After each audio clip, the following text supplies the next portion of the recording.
Bien, Bea, muchas gracias por esa información. Vamos ahora con otras temáticas que tienen que ver también con los resultados que dejó el domingo pasado, sobre todo la conformación parlamentaria, que en ese sentido menos de un tercio representan mujeres. Estamos hablando del 28% del total de las cámaras está conformada justamente por legisladoras mujeres. En la Cámara Alta solo habrá una más en comparación con la legislatura anterior, y en este marco es entonces que queremos recibir con muchísimo gusto a Magdalena Furtado, directora del programa de ONU Mujeres en nuestro país. Bienvenida. Muchas gracias y muy buenos días. Bueno, echa la ley, echa la trampa, y algunas situaciones puntuales que ya vamos a ir abordando, pero primero que nada que haya ese leve aumento y no haya una disminución. ¿Qué significa en este momento electoral del Uruguay? Reconfirma lo que viene pasando en Uruguay, que es que venimos avanzando a un ritmo sumamente lento. Entonces, para poder alcanzar o el promedio mundial o el promedio que tiene la región en cuanto a participación de las mujeres en política, vamos a precisar aún muchas elecciones más. Veníamos anticipando que iba a pasar esto.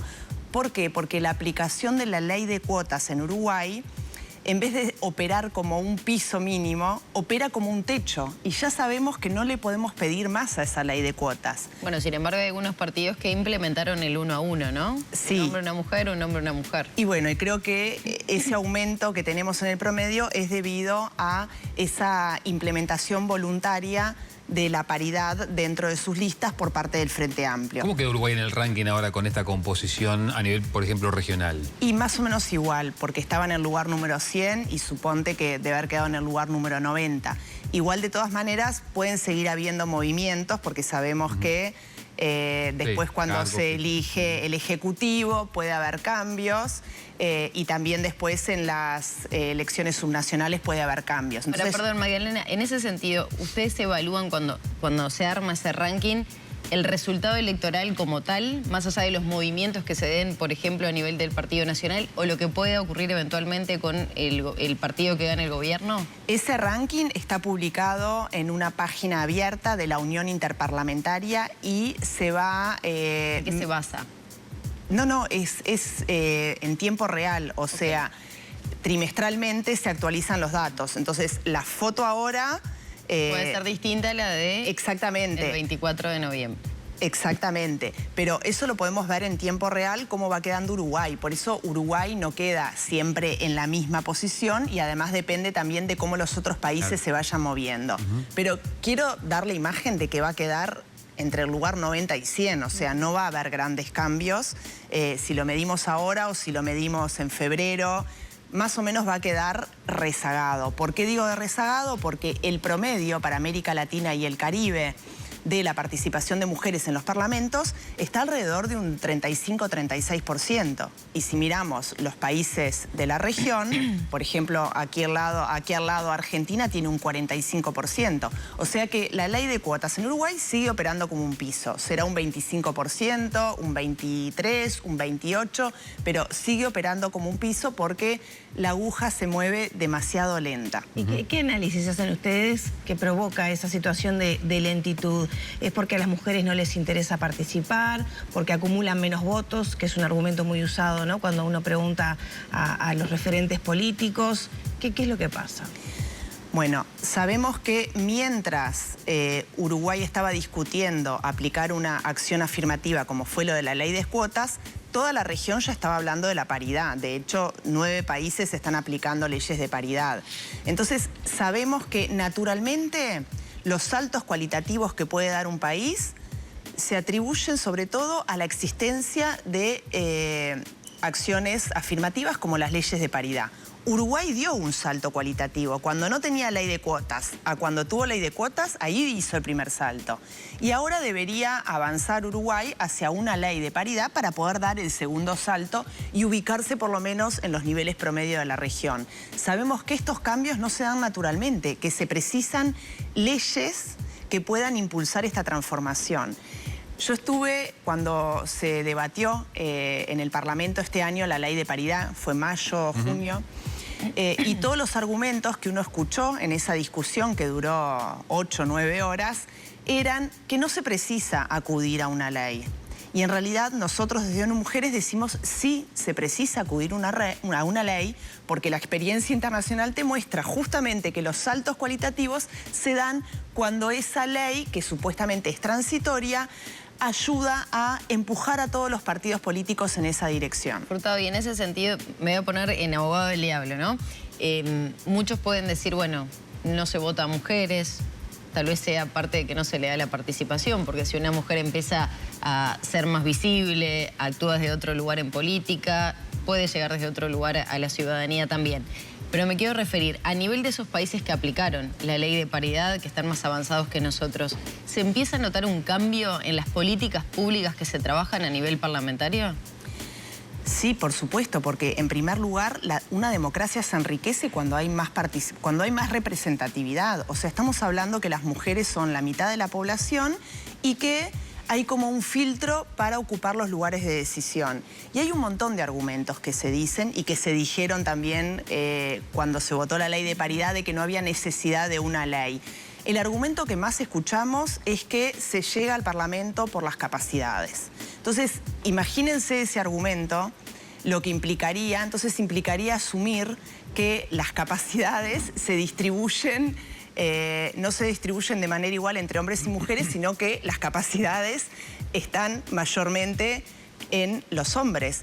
Eso no lo sostiene, ninguna teoría científica, al menos al momento. Entonces, lo de las capacidades, lo de que no tienen interés, o sea, todos esos argumentos caen por su propio peso. Sabemos que para avanzar en igualdad de género se precisan tres cosas: distribuir el poder, porque estamos hablando de temas de poder, ¿no? Quienes ocupan los lugares de decisión.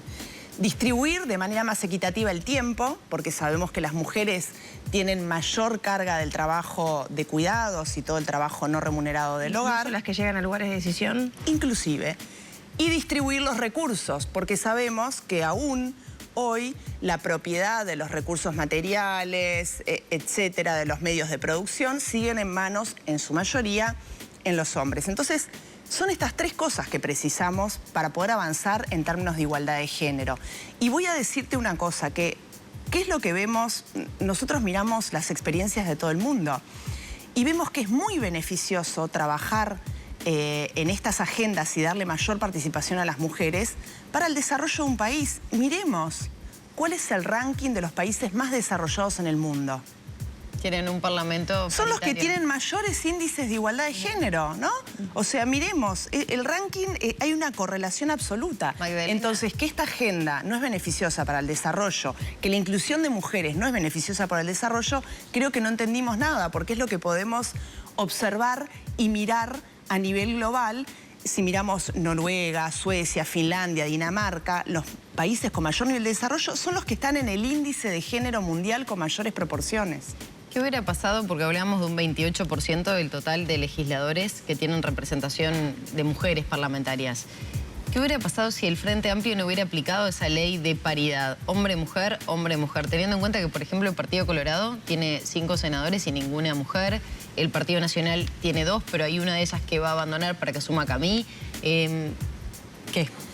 ¿Qué es lo que no hubiera pasado? ¿En qué porcentaje hubiéramos quedado? Claro, hubiéramos estado mucho peor, tal vez en torno del 20%. No me acuerdo cómo fue cuando el Frente Amplio no aplicaba la paridad, cuánto fue el porcentaje en el Parlamento. Antes, ¿no? La ley de cuotas.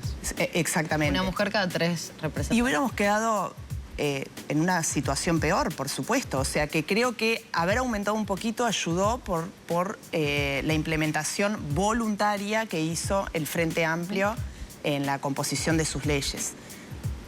Ahora, de sus listas, perdón. Eso que hemos compartido a lo largo de esta entrevista y tiene que ver con esa campaña que está realizando ONU Mujeres, creo que es bien gráfica desde la escuela, todo lo que le toca atravesar a las niñas, a las adolescentes y después cuando quieren acceder a lugares de poder, ¿no?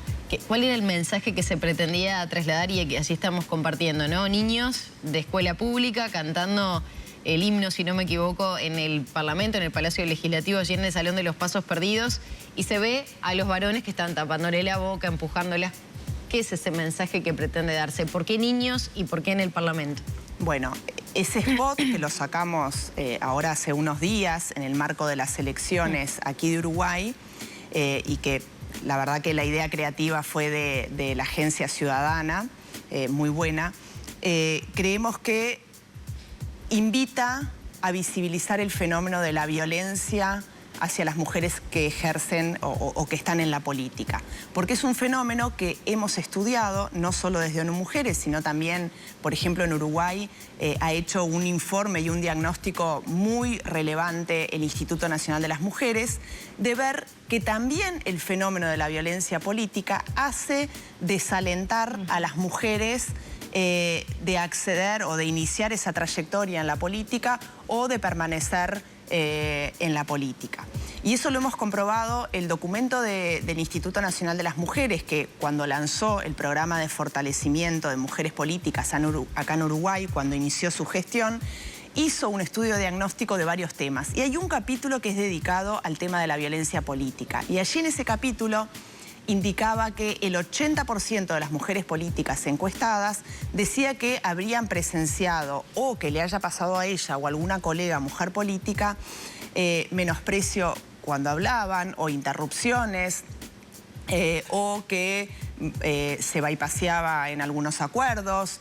Entonces, todo eso es de nivel como más sutil, más simbólico, pero es violencia política porque lo que hace es justamente desalentar que las mujeres quieran seguir participando en política. Y cuando se le preguntaba en qué ámbitos ocurría, la mitad te decía que sobre todo ocurren dentro de su propio partido, ¿no? Porque en ONU Mujeres, por ejemplo, hicimos un estudio que analizó en las redes sociales qué es lo que pasaba con la violencia en las redes hacia los hombres políticos o las mujeres políticas. Y en realidad vimos que había una diferencia que era mayor para las mujeres, pero sobre todo para las mujeres que hablaban de la agenda de igualdad y de derechos. Ellas tenían el doble, recibían el doble de mensajes negativos o agresivos. Pero quiero aclarar una cosa. A ver, hay violencia en otros países que se manifiesta de manera mucho más extrema. Por ejemplo, en Brasil todos sabemos el caso de Marielle Franco, que fue asesinada y bueno, por suerte ya están condenados los autores.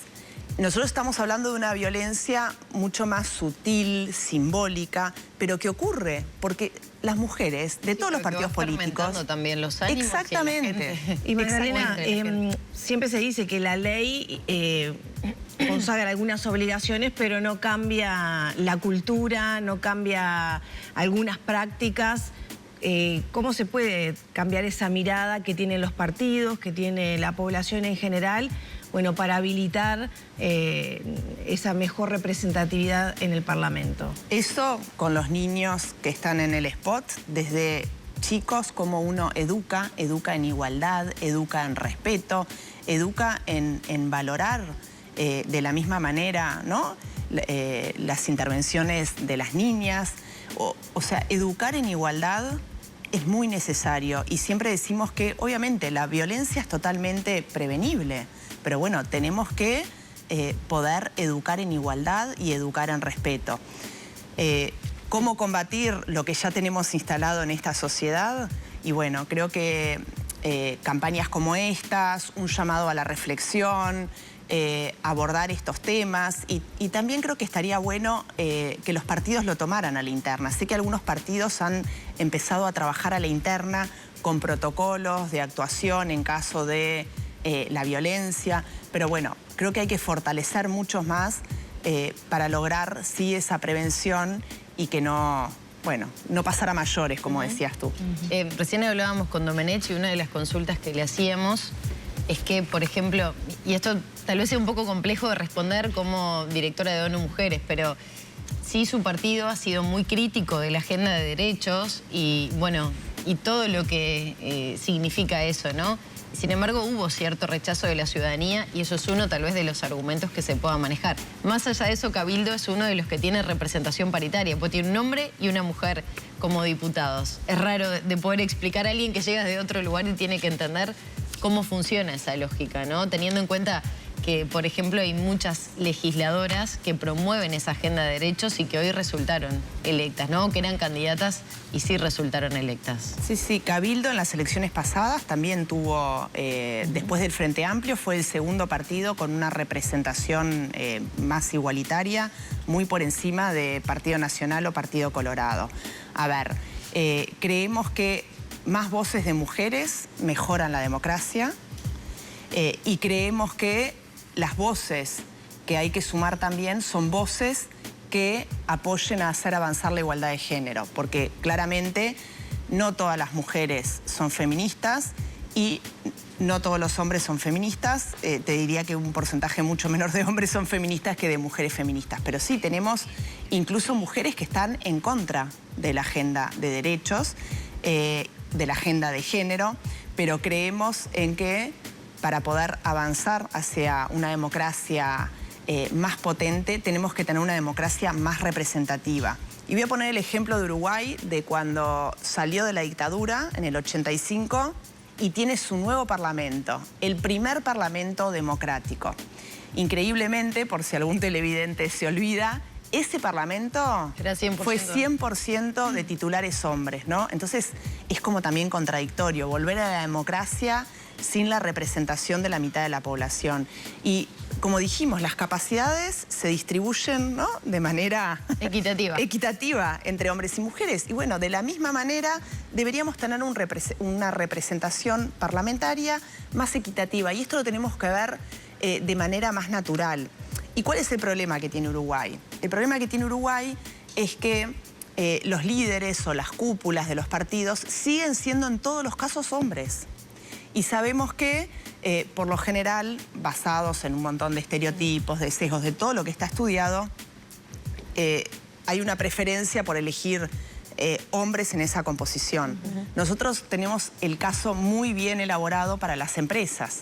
Cuando las mujeres llegan a liderar una empresa, en promedio, esas empresas lideradas por mujeres tienen mayor proporción de mujeres en su composición, porque impregnan otra mirada.